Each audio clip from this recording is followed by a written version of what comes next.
Assalamualaikum warahmatullahi wabarakatuh. Halo sobat catur dimanapun berada, jumpa lagi di channel Kiwong DLLCS. Oke, untuk di video kali ini saya akan kembali menghadirkan problem catur 3 langkah mati yang tentunya tidak kalah menarik dengan problem yang sudah. Seperti apa problem caturnya? Ini dia. Are you ready untuk menonton dan memecahkannya? Good luck. Nah sobat catur, jadi problemnya seperti ini ya. Coba lihat dan perhatikan untuk buah putih dan posisi hitamnya. Oke, kita sebutkan sekarang untuk buah putih rajanya berada di A1, kemudian menterinya berada di B1, lalu dua buah perwira, kuncung atau gajah dan kuda, kuncung berada di G2 dan kudanya berada di H3. Nah sementara untuk hitam ini lumayan banyak ya pengawalnya untuk menjaga raja hitam supaya jangan mati dalam 3 langkah ini lumayan banyak.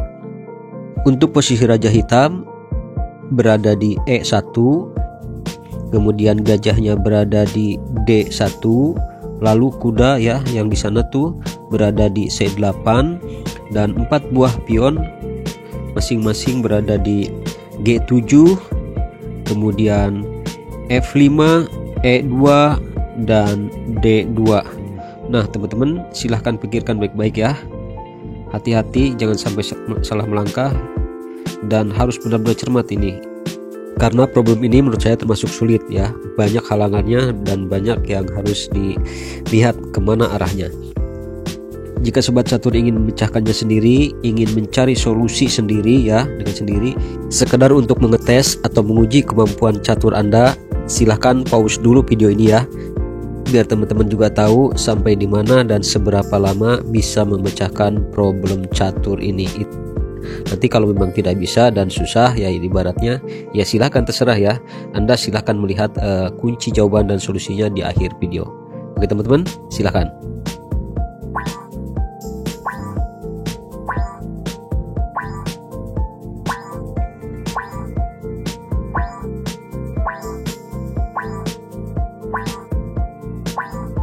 Bagaimana teman-teman, sudah ketemu?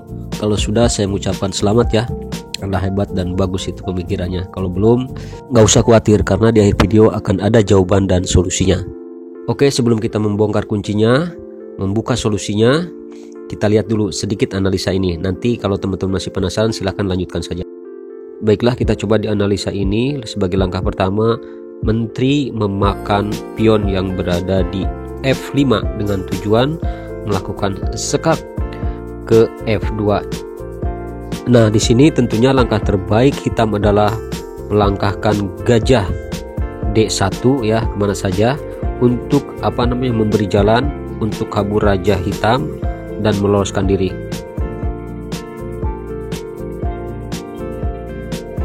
Nah, jadi seperti itu ya teman-teman, dan analisa ini gagal.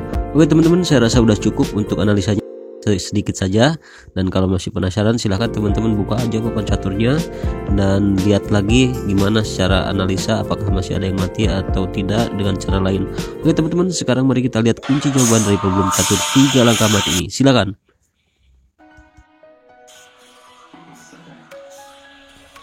Jadi kuncinya di problem catur 3 langkah mat ini adalah gajah ya, gajah G2 menuju A8, mengambil jarak jauh ya. Gayanya seperti sniper untuk mengincar dari jarak jauh. Nah teman-teman, sekarang kita lihat apa yang akan dilakukan raja hitam. Jika raja hitam bergeser ke F1, maka ini akan dengan mudah ya dalam 3 langkah mat, karena menteri akan memakan pion F5 sambil melakukan sekak.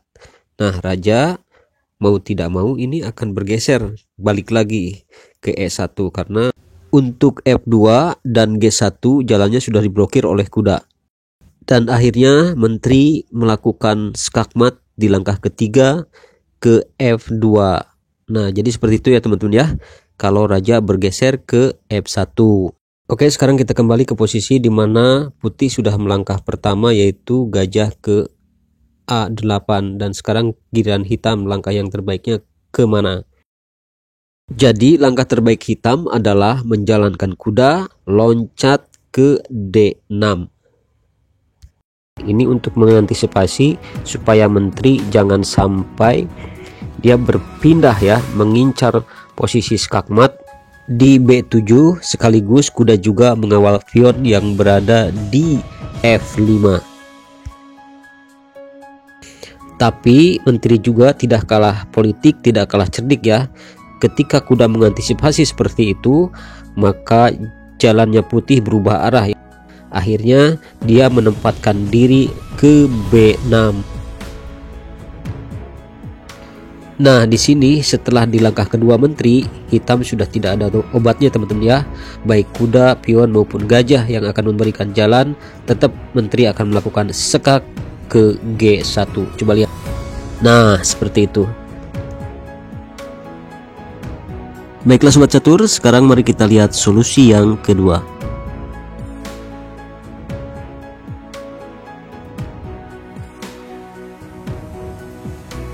Kalau pion F5 yang maju ke F4 yang berencana mau menutup jalur kuncung F3, maka menteri di langkah kedua menuju ke G6.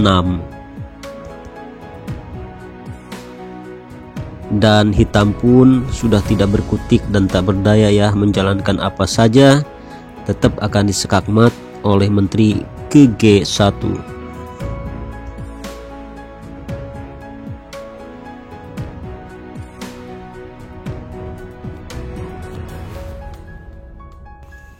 Dan akhirnya skakmat.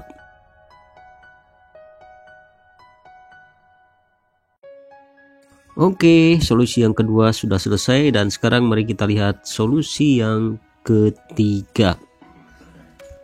Ya, langkah pertamanya gajah dari G2 ke A8. Nah, sekarang pion hitam G7 maju ke G6 untuk mendukung pion yang tadi dimakan.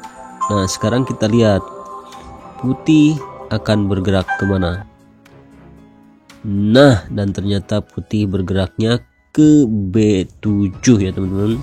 Nah, di sini pun baik raja, gajah, kuda maupun 4 pion tetap tidak bisa menolong ya, dan tidak bisa menghalangi.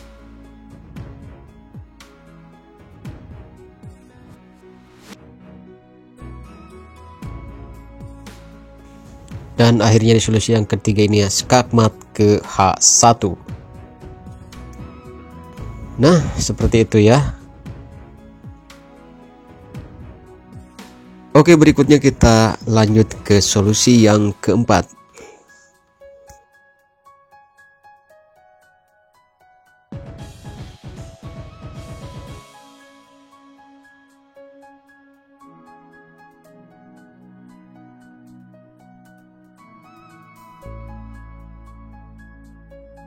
Ini juga sama ya sobat catur, meskipun hitam menjalankan apa saja, baik kuncung ya, baik pion, tetap ini tidak bisa menolong dan menteri akan melakukan skakmatnya di G1.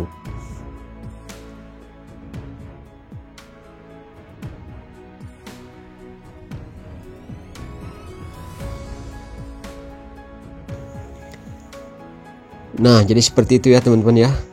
Baiklah sobat catur, semuanya sudah selesai ya, kunci jawaban dan solusinya sudah diberikan. Assalamualaikum.